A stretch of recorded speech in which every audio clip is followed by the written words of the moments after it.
오늘 신문입니다. 한겨레부터 보겠습니다. 친일과 독재를 미화해서 논란을 빚은 교학사의 역사 교과서. 교학사는 자체 수정하겠다고 했고 교육부가 이를 받아들여서 최종 승인을 했죠. 그런데 말 따로 행동 따로였다고 한겨레는 전하고 있습니다. 실제 발간된 책을 봤더니요. 문제가 됐던 부분이 수정이 안 된 것으로 드러났다는 건데요. 이 작은 글씨 보시면 친일파 김성수의 글을 삭제하겠다며 승인을 받아놓고 이 버젓이 최종본에 그대로 실은 겁니다. 교육부의 승인 내용과는 다른 겁니다. 이럴 경우에는 검정 취소 사유라고 신문은 지적했습니다. 교학사는 지난해 12월 최종 승인 이후 수정된 것만 아래 보실까요? 무려 751건입니다. 하지만 시민단체들이 지적한 친일 관점은 여전한 것으로 분석하고 있는데요. 수정된 교학사 교과서를 본 학자들은 단순 오류는 많이 고쳐졌지만 공개하지 않은 부분은 오류가 아직도 많이 남아있다고 지적하고 있습니다. 동아일보입니다. 북한이 새해 벽두부터 북한 특구 1번지 나선 특별시를 들쑤시고 있다고 합니다. 뿌리에 묻은 흙까지 털어내라는 김정은의 지시를 받고 특별조사단 100여 명이 왔다는 건데요. 장성택 숙청과 연관이 있다는 분석입니다. 이 뿌리는 장성택, 그리고 뿌리에 묻은 흙은 이 장성택의 사람들을 모두 숙청하겠다는 뜻이겠죠. 특히 이 기사에서 이목을 끄는 건 장성택의 애인을 체포했다는 대목입니다. 어떤 인물일까요? 아래로 쭉 내려가 보시면요.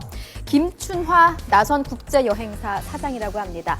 50세를 전후로 상당한 미모를 가진 데다 미혼으로 알려졌습니다.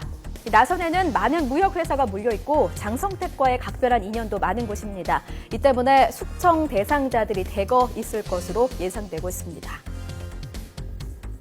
중앙일보입니다. 자, 먼저 헤드라인 이 단어를 좀 보시죠.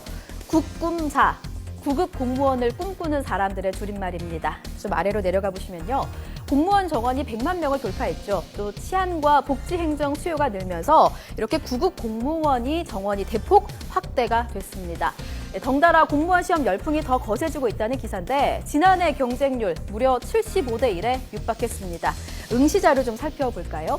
20, 30대 젊은 층들의 약진이 굉장히 두드러집니다. 학별, 차별도 없는 데다가 요즘에는 유명 대학 졸업자들도 눈높이를 낮춰서 도전을 한다고 하네요. 시험 과목에 사회나 수학 같은 고교 과목이 추가가 돼서 고졸 장벽도 사라져서 고졸자들도 속속 합류한다는 모양새입니다. 좀 아래로 내려가 보시면요. 이뿐만이 아닙니다. 여기에 30대 직장인들도 가세합니다. 구조조정이 없고 연금도 있어서 이 대기업보다는 는 판단 때문입니다. 경쟁자가 많아지니 진풍경이 벌어집니다. 앞줄에서 강의를 들으려고 새벽부터 줄을 서고 있고요. 자, 이 사진은 시간이 없어서 밥 한 끼도 컵밥으로 서서 먹는 공시족들의 모습입니다. 또 위로 올라가 보시면요. 좌물쇠반이라고 있는데 밖에서 문을 잠그고 공부하는 이 좌물쇠 반도 자청한다고 합니다.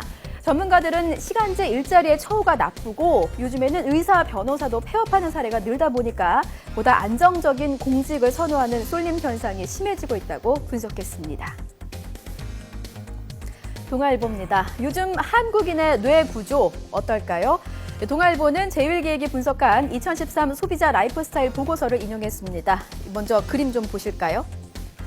먼저 소비자는 경제적 가치를 중요시했습니다. 빨간색으로 표시된 부분을 좀 보시면 84%, 즉 10명 중에 8명은 돈의 중요성을 꼽았습니다.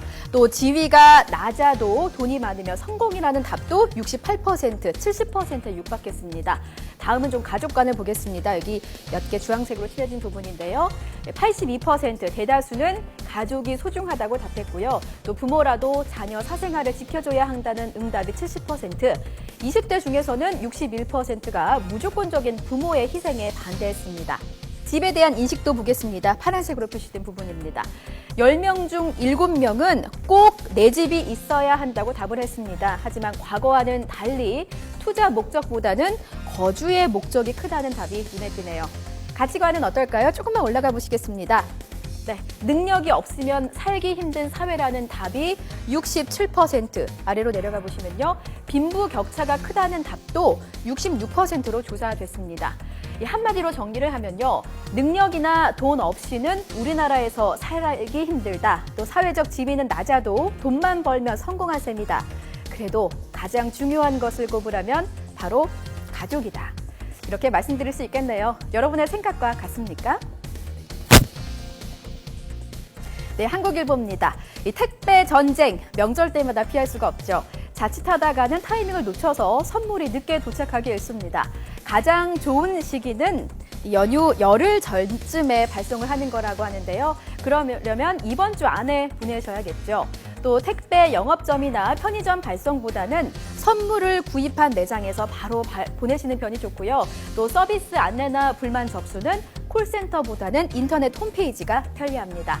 아래로 가보실까요? 또 새해부터 전면 시행된 도로명 주소, 이번 설에는 다행히도 큰 혼란은 없겠습니다. 대형 택배사의 경우 옛 주소명과 도로명 주소를 함께 표시한다고 하네요. 명절 선물 조금만 서두르시면 큰 걱정 없이 마음을 전할 수 있겠습니다. 지금까지 오늘 신문 전해드렸습니다.